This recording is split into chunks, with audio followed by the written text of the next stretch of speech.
Oh boy. All right. I'm a little intimidated. This, it feels like episode 1. It's not like riding a bike. Or if it is, I'm going to just fall off the bike. It's, rust. A lot of rust. It's been a while. It's August. I haven't done this since mid-June. You know, it's really easy to not do a podcast. That's the easiest shit ever. To not sit down with a microphone and just start blabbering and blabbering and blabbering. But I think it's time to blabber. I got to prove to myself. I got to find it deep within my soul to prove that I do this. I know how to express some thoughts, I think. Maybe. And if you're listening right now, thank you. That's not throwaway gratitude. That's genuine thank you. You stayed with it. You probably thought to yourself, he's finally done. All things have to end, including this podcast one day. And did I consider it? I guess. It just wasn't there. Every time I thought about it, I went, I'm tired. Or maybe I should go on a run or meditate or do something else for my health. But this is for my health. I got to prove that my brain synapses still fire off. I think they fire off a bit. I thought this was going to be that summer where I just golf and golf and golf, and I haven't played much. Actually, I've only played once. I played with my buddy Mike, and he brings binoculars, and he tells me, you're going to want to use your 8 right now into the wind. It's a dog leg, and he has binoculars, and he's looking at things with those binoculars, and he's telling me about the undulation of the greens, and this goes a little fast here, and you want to avoid the sand there, and it gets a little wind. I go, holy shit, this guy actually thinks I know where the ball's going when I swing that club. I've never known where the ball's going. That's the level of golf skill I have attained. Where the fuck's the ball going? I'm just out here to walk around for 4 hours in the beautiful San Francisco forest. But really, the people that understand the sport deeply and they have the best equipment, I might never get there. It's like I always dangle the carrot in front of me. One day when I get older, I am older. I'm fucking older. I'm not a good golfer. I like the idea of it. It's like the piano I have. I go, I'm going to get really good at that piano. I'm still playing the same 3 or 4 songs, fooling everybody. I'm fooling everybody that I understand what I'm doing when I sit on a piano bench. And I'm fooling you still. I'm fooling you into thinking that this is a real podcast, but the whole time it's been AI. I know this idea of pick a name, Josh Rosenberg. Pick a title of a podcast. Here we go. And release it sporadically like I'm a real human. None of this is real. This is all just ChatGPT.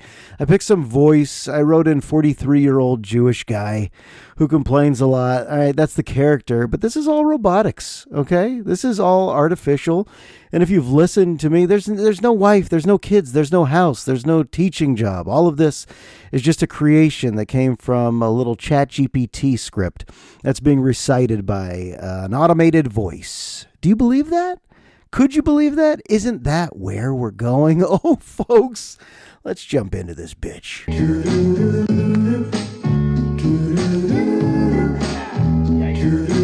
Bring it back to the good old days.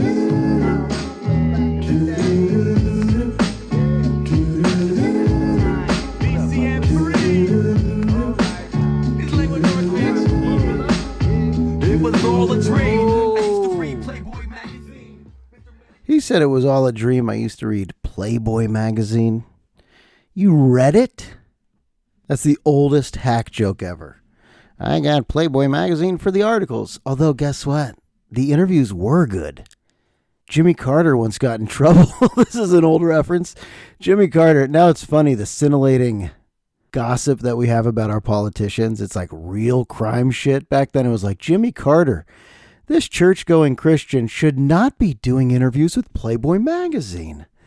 That's all we had on Jimmy Carter, the peanut farmer. He shouldn't be doing interviews with that magazine. They show naked women. And now we're just in a sea of scandal and pornography, folks. We've come a long way. We really have. How you doing, by the way? Let's check in. It's episode 257. I hope you're having fun.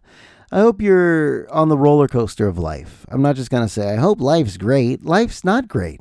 And that's not a morbidly depressing comment. Let me unpack that for a moment. Life is not great. And anyone that says it is not actually experiencing life. You know, it is great being alive. There's a big difference. It's great to be alive. That's a fact. What a miracle of all the sperm to hit the egg at that very moment and then have a proper pregnancy. Throughout those 9 months, you grew those ears and eyelids and toes and fingers. I don't want to say proper. I understand some people come out of the womb without all the toes and fingers, but you got to the finish line to breathe a breath of fresh earth air. Oh my gosh, we're all miracles. So yes, being alive is great, but is life great? Oh God, no. Life is sometimes great. I think we could all admit that. Sometimes life feels great, but doesn't sometimes life feel just boring? And sometimes life feels exciting, and sometimes life feels sad as shit, and sometimes life's scary, and sometimes it's full of anxiousness, and sometimes it's full of humor and joy. So life's all that. It's all that. So you can't just package it and go, life's great, man. How you doing? We can never say that. We have to really analyze the many moods, the many thoughts, the many forms this existence takes. What is it right now? I don't know. I feel like I'm on a quest to discover health. I'm always adding a new supplement, a new vitamin. Should I have this? A little mild sleep apnea? Do I need a snore guard, a mouth guard? How do I sleep again? Do I need L-theanine? Should I watch a YouTube video on L-theanine? Should I scroll for 20 minutes on Reddit about L-theanine? Is it going to calm my anxiety? What do I need? And I need that magnesium. We love magnesium right now, right? Magnesium. Who's ever promoting magnesium is doing a great job. Everybody's pumped about magnesium. What else? Vitamin D, vitamin B, vitamin C, vitamin V, vitamin R. We're just taking it all. We're on a quest. Hey, what's good for you right now? Going to the gym? Is that good for you? Yeah, you go to the gym. You lift those weights. You get on the elliptical. You feel good. How about hot tub? How about cold plunge? How about sauna? Do it all. We're just on a quest because we're not a great fit for this planet, right? Like we have to make it more comfortable. We have to sleep well. We have to eat healthier foods. We have to get in shape. We have to brush our teeth. We have to deodorize. There's so much shit just to feel like a human. It's exhausting. And then you actually have to do stuff like for a living to make currency. You got to earn money. How many jobs are really necessary anymore? Most of them are just like, I got to make some money, right? But how many of you have jobs? How many humans actually have jobs that are needed for society to function? Like if you build homes, you're needed. If you're a farmer and you help grow the food we eat, you're needed. But how many of these parents at the coffee shops in front of their laptops with their nannies who play with the kids, but the parents, they're just on their laptops the whole time, just dialed into those screens. We're just on our laptops. Our nannies are there's a place called Fox and Kit. It's a coffee shop that's like half coffee shop, and then on the other side of the glass, it's like a little indoor playground for kids. You know who's in there with the kids? The nannies. And then the Marin moms and dads, a lot of them are just on their screens. What are you doing? Honestly, I'm curious. What the fuck are you doing for a living on your screen? You're typing a lot. You look very serious. You obviously have enough money to hire that nanny to play with your kid, but then one day you'll be old and go, should I have played with my kid? Yeah, I know you had to make the money, but did your job matter? Like how many of our jobs are actually contributing something, like something that's necessary? It could be something like fun to society, but what about necessary? A lot of us don't have those skills. We don't. We just are staring into our screens and asking AI to do most of the shit nowadays. We're advancing so quickly with AI. I'm using ChatGPT. The last podcast I did, here's how quickly I've taken to it. The last podcast I did, I was like, well, maybe I will get the ChatGPT app. And I was asking it questions like, why do we name so much shit after Native Americans? And now I'm not exaggerating. I'm probably asking ChatGPT 30 things a day. 30 things per day I don't understand, I'm confused by. Maybe they're health related, scientific related. Maybe they're just meaningless. Maybe they're about parenting. Maybe they're about teaching. Maybe they're about science. ChatGPT always gives me the greatest answer I could ever imagine. And even if it's a bunch of bullshit, because they're just grabbing all the greatest stuff from the internet and throwing it my way. But the way they package it, it's all friendly and conversational. I am an addict now. I'm going to lose my intuition. I'm going to lose my discretion. I'm going to lose any of that inner voice, that natural inner voice that allows me to use my gut feeling. I don't have gut feeling anymore. I just have ChatGPT app. How sad is that? Or is that a natural progression that humans are just ascending with our intellect? So we realized we just have to give it up to the app. We have to give it up. I have to admit my shortcomings. And unfortunately, it has come to my attention that I don't know shit. And Socrates says that makes you a smart guy. Once you admit how little you know, that's true wisdom. Okay, then I'm a wise guy. I'm a wise guy. You know, reading is powerful. Reading is powerful, and it's rare that a parent would ever look at a kid, first grader, becoming a second grader, and tell that kid, hey, stop reading that. Don't read. Don't read. Even though reading is a great skill, it's an amazing ability. We were renting a cabin in Tahoe, and you know how when you rent a house from strangers like Airbnb or VRBO or Vacasa or any of those, there's kind of the same guidelines and instructions. You know, here's what you do with the laundry, here's what you do with the garbage. Feel free to play our board games. And here's the Wi-Fi. Okay, so the board games. We got busy on the board games. Night one, my 7-year-old goes to the cabinet of board games and she pulls out Jenga. And I go, oh, great, Jenga. And then she goes, wait, what's this on the Jenga? It's adult Jenga drinking game Jenga. They wrote a bunch of shit. And the first tile we pulled, the first block of Jenga, it said, take a shot if you still have your foreskin. And I said, hold the phone. I'm not sure we should be playing this Jenga. I mean, we still played Jenga, but I was like, let's not read all the blocks. And the other one said, take a shot if you've ever made out with an Asian. And I was like, what the fuck is this? And then I asked myself, have I made out with an Asian? But that's irrelevant. I was just thinking, is that racist? We can't read all this. We can't be reading this. We're 7. But that's life now. I can't play this whole deflect and defend.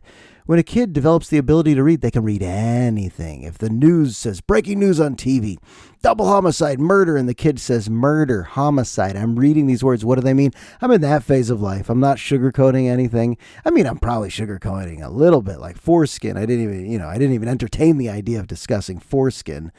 And we stopped reading all the adult Jenga. There were some wild ones, wild adult Jenga drinking. I don't even think I've ever played adult Jenga drinking games. And when I say adult, probably teens could get busy on that too, but not a 7-year-old, folks.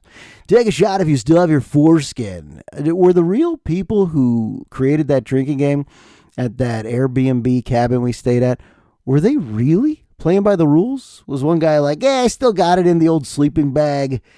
I got the old pig in a blanket. Where's the shot of Goldschlager? By the way, Goldschlager. I actually used to, in college, I used to take a shot of Goldschlager with real gold flakes. Is it cinnamony? You remember all those things that were just terrible? This is late 90s shit. No one's drinking that stuff anymore, right? I don't know. I think Fireball is a big deal for some, but you remember the drinks of the late 90s? Malibu, Bacardi 151. Ooh, boy. What were we doing? Buttery nipples and Washington apples? Gummy bears and Irish car bombs? An Irish car bomb, what was it? You drop Baileys into your Guinness and then you walk to someone's car and you blow it up? That seems like a crime. Why did we call it Irish car bomb?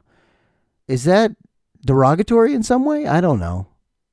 I turned 21 and had my first drink when I was 21, just kidding. But I went to In Cahoots, which burned down to the ground in Mission Valley, San Diego. I went to In Cahoots for some reason. I don't know why we started our night there, but it's like a country line dancing Western bar. And my buddies were like, get him a cement mixer, get him a stoplight. And there's all these shots where you don't watch the bartender make them, and then you turn around and you're supposed to, just barf. Isn't that it? You just barf. By the way, went to Legoland, did the old 48-hour kids trip. Legoland in San Diego is the most fun you can have as a kid, but there's like this thin layer smell of barf that no one's mentioning, and I feel like everyone agrees with the amount of shit happening at Legoland. It should always smell like barf, always. A lot of people taking selfies. Here's what I noticed about Legoland.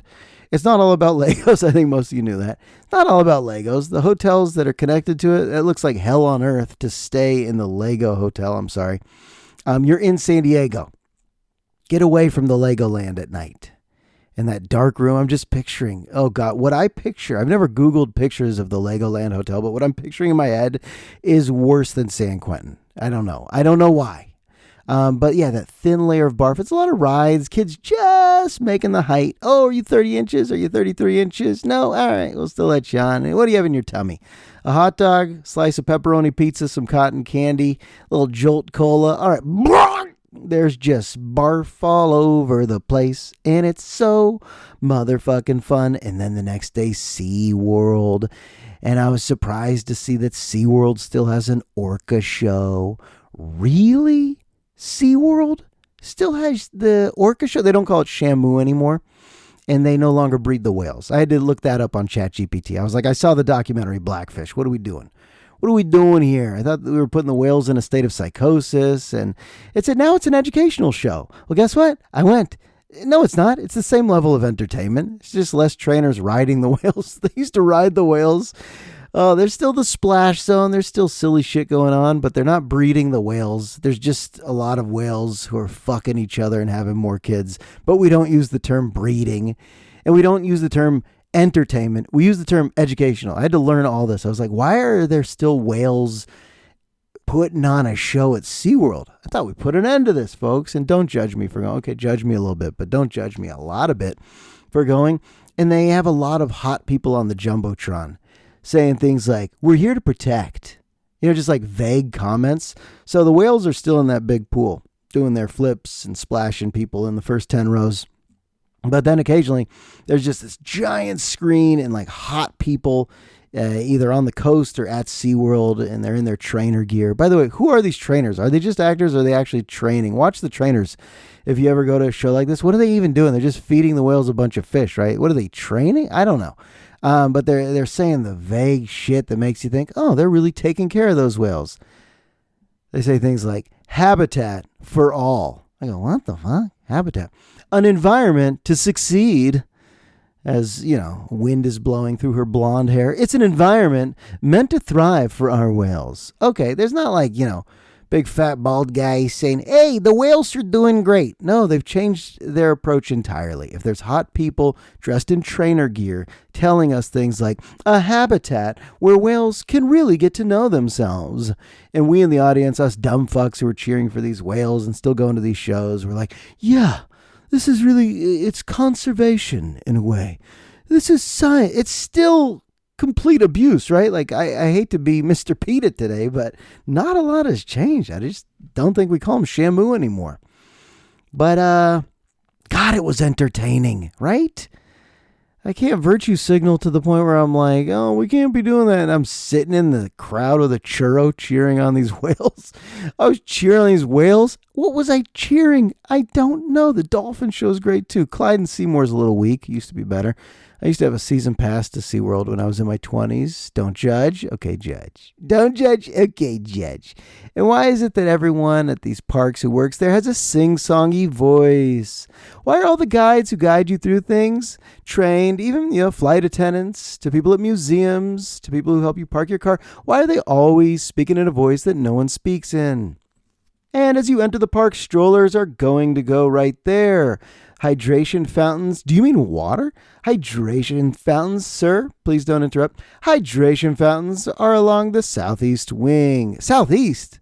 Just tell me left or right. I never know what people are talking about when they give me that direction shit. Yeah, you just go northwest out of here, and once you get to the exit, just head south. And I go, what? I don't understand. It's like when people go, all right, 12 o'clock. Hey, Josh. Okay, lady, you gotta look at this lady. 12 o'clock. I don't know. I need digital clocks. What are you telling me when you say 12 o'clock? All right, you ready? 3:30. You want to see this fool? Look how drunk this dude is. 3:30. I go, what? On a clock? 3:30. Okay, 8 o'clock. 8 o'clock? I don't know directions or times. Can you just turn your body with a pointed finger and show me what we're looking at? But we went to the SF Balloon Museum, which was an amazing experience at the Palace of Fine Arts. And all the people who work there, they talk to you in a voice like this. As you come into the ball pit, please remember no diving. And we just want you to make sure you see your surroundings. Why do they have to say it like that with their stick microphones and their wireless microphones? And they go, you can do a trust fall into the ball pit, but please make sure you take all litter with you as you leave. You've heard this sing-songy way of people giving you instructions at amusement parks throughout whatever summer you're doing, whatever summer plans you've had. You've dealt with people like this. As you walk in, please understand that this is a quiet zone.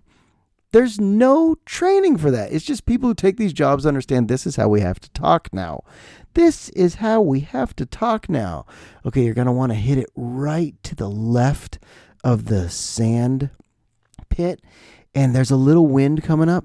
So once I don't know where the ball's going, Mike, put your binoculars down. Jesus Christ.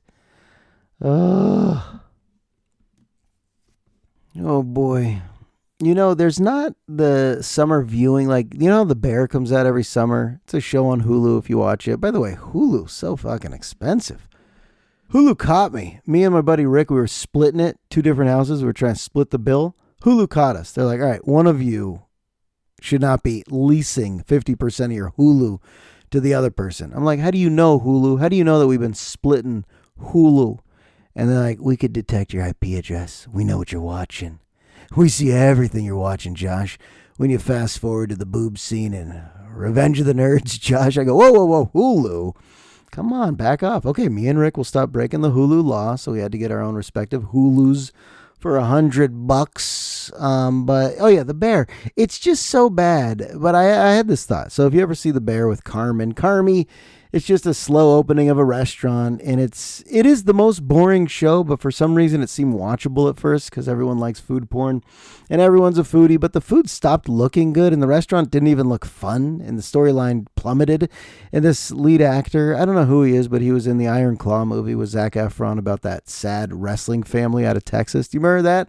That was the saddest movie of the last 5 years, and it's a real story, and it's a real story of a wrestling family who had like 2 or 3 kids die by suicide and 2 others die by health issues, and they didn't even have enough time in the movie to talk about all the deaths, and it's one wrestling family, but the guy who's the star of The Bear, he was in that movie. He dies in the movie. In real life, he's probably fine, but in this show, he just has dead eyes, and he says his lines so slowly, and he likes for so much silence to exist between his words that my wife and I had to shut it off. Not to change the channel, but just to sit in darkness was more exciting than The Bear. And I thought to myself, could I have watched this before these smartphones removed our patience? We don't have patience for anything, right? Like if you ask a kid to stand in line for a while, they don't want to do that anymore. The things that kids used to have patience for, like commercial breaks, no, on YouTube it's 5, 4, 3, 2, 1, skip ad. Whose kid has patience anymore? I'm asking you that. We don't either. The adults don't. The grown-ups don't. We've lost patience. We want everything so immediate. So the show, it stopped being watchable, but that's only because I have no patience anymore. I mean, even myself, could I just sit? Could I just sit and be bored? Probably not. I need a podcast going. Like right now, why are you listening to this? To alleviate a session of boredom that could exist? What are you, walking your dog? Are you driving your car? Are you just sitting folding laundry, washing dishes? Like I have to have a podcast going on or a show in the background. Or I need a dog. I was just about to say to go on a dog walk. That used to alleviate all the boredom. And then you say hi to neighbors and then you see some friends. I nervously eat. I just go to the cupboard. Like, what are we doing? Outside of your career and outside of the necessities of whatever your role is in your family, you probably don't have many moments where you're like, this is true downtime. It's because we can't handle downtime anymore. The immediacy of all stimulation and information is just coming at us, and that's our new, wait, I want to get it. It's probably a weird term. That's our new modus operandi. Holy shit, where'd that come from? So that's our new modus operandi. What is that? Latin? Did I just speak Latin? Are there other moments in my life where I speak Latin and I don't even know it? But that's like our new mode of normal, is to just fill all the patches. Every movie moves so quickly. Watch a movie. Honestly, watch a movie from the 1930s. Oh, the credits take 15 minutes, and after the credits, the initial progression of character development takes another hour and a half. The conversation is so slow. There's no action. Actually, there's nothing. Watch a movie from the 1930s, and I know what you're going to say. Well, isn't The Wizard of Oz from the 1930s? How do I know you're going to say that? And isn't that crazy? The Wizard of Oz is actually from the 1930s. If you asked me to guess, I had to Google that one too, but I would say like 1950s. 1930s? Shit. Those are good special effects. That was like one of the first times I saw fire in a movie. When I was a little kid and I asked my mom, I was like, is that real fire? And she's like, yeah, those are good special effects for the 1930s. And then when they show the witch's toes curl up under the house that fell on her, I go, wow, how'd they do that? Like, I was blown away with special effects back then. Now no one's blown away with special effects. No one who watches any movie today, fantasy, sci-fi, action, gives a shit about special effects. Do you remember that? I've been alive to see when special effects were awful and special effects got better. Like, right, if you're a Star Wars fan, you probably saw the progression. Or if there was like a horror movie that was not scary in the 70s and 80s, and then they remade it and it got scarier because special effects got better. Horror movies are better with special effects, I think. And now no one gives a shit about special effects. They're just expected to be amazing. Why? Because we have ChatGPT and AI. Oh, he's just talking about AI so much. All right, no more AI. That's the new rule. Maybe on the podcast, but certainly this episode. No more AI talk. Try to find my inner voice again. Try to connect with the world as a human. Learn again about the rules of the world, like how to go southwest. If I told you right now, walk southwest, would you know where to go? No. And if I told you to look, hey, look right now, look, 8 o'clock, would you know where to look? No? Then why are we still doing that shit? I don't know, but I got to find my own intuition, my own gut feeling. It's going to return. Do I take the app off the phone? Because I am addicted to the point where it's worrisome. I wake up in the morning and yes, I say good morning to my family, but I go straight to ChatGPT and I write how I slept and it always goes, well, let's unpack this, Josh. Would you like a chart about how to sleep better? Would you like some supplements? Would you like an idea, meditation? Can I recommend this? And I'm like, oh, ChatGPT. I got to second base with ChatGPT, honestly. And I don't even know how that happened, but whatever happens tonight with ChatGPT is probably, what do they say? Not safe for work. NSFW. Double who?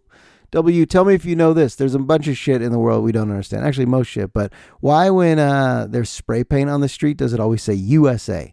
Go in your neighborhood. Just look. I don't know if it was, an electrician, plumbers. I actually have no clue. Why is there occasional spray paint? Not vandalism, not graffiti on the street where I guess PG&E or someone has to do some work and they spray paint USA. Are these real people? I don't know. By the way, our pilots real people, and I stand by this. I think I said this 100 episodes ago, but no one actually knows a commercial pilot, right? Like if you're listening right now, you're not related to one, you're not friends with one. A commercial pilot, you don't know anyone who flies for Delta or Southwest or Spirit, right? They're all the same, age 50 to 65 white guys.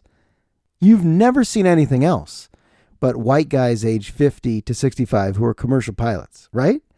They're not real. Just like this. I already told you early in the episode. This isn't real. You're just listening to what I crafted. I crafted? Who crafted this? I don't know. But I don't think pilots are real. I actually do think we've reached the point in society. I know Westworld was the plot. Like, you can't tell who are the robots and who are the humans. I think we're there already. I think there are plenty of people who look like, that's normal skin, normal hair, normal organs. No, on the inside, just wires. How did I get into that from talking about spray paint USA? It's like when I said the house numbers, right? If you're like, well, I'm 651 and our neighbor is 655. What are the numbers in between? All your neighbors. Why are they numbered that way? Like if you only live on one street, these are the greatest hits of the pod. I'm just going back and bringing up shit that I don't understand. And most people don't either, but they have like this quick guess. Well, obviously, they probably wanted to have more houses between those houses, so they were leaving room for the houses. No, they weren't. What's your house number? 262? And then a street? 262 what? City planners will never tell you because city planners aren't real either. You don't know a city planner, right? You don't know a pilot. You don't even know a whale trainer because even the people that say they're whale trainers probably aren't training whales. The whale trainers are probably like, these scientists in the dark rooms. And then the people that they present to us, just the hot people with muscles, great bodies, good hair, who are telling us things like, our planet thrives when the whales let us see into their hearts. Or on the big jumbo screen, they'll give us a fun fact. Did you know whales are really big? Yeah, that doesn't sound like science at all. But there's something weird going on. Right? When like a documentary creates all this outrage and we act like, all right, no more of that. The whales aren't going to be putting on that show anymore. And then you go to SeaWorld and you're like, oh, they are. And look how many people are employed. America knows how to make a buck. America's not going to shut down something so successful. I know SeaWorld suffered a little bit, but SeaWorld's not suffering at all anymore. And that's the breaking news I'm going to leave you with. Did we get to some stuff? We got to foreskin. What do we get? The parents on their laptops who are doing jobs that no one needs. No one needs you to be looking into your screen. Go play with your kid. Go on the playground. All right. Your nanny is creating a bond with your kid that's going to make your kid need a therapist later in life, because they'll be like, wait, why do I feel more connected to Marisol than my own mom? It's because your own mom was on a Zoom for 6 hours saying things like, okay, so if we get the Excel spreadsheet all emailed out by the end of the day, then maybe we'll be able to dovetail on a few of these topics. Okay, and then on the meeting on Friday, I'll be a little bit late because I have to bring Marisol and my child to Fox and Kit. But I just want to dovetail on a few of the topics that we dovetailed on today. And if I could just piggyback and dovetail on that, these Marin moms and dads and their laptops and their Zooms, we're just going to dovetail. And if I could just piggyback on that, because the meeting we had last week, I know it corresponded with a lot of the things we're covering in today's meeting. But what I wanted to do is just a bit of a seminar, workshop, think tank as we get ready for maybe our meeting next week. And let's all try to be on time to that, so we accomplish absolutely nothing with our entire fucking lives. All right, folks, that's episode 257. Leave a nice rating review. I appreciate you. I wish you good health. I'm out of here. This episode's in the books. I'll talk to you soon.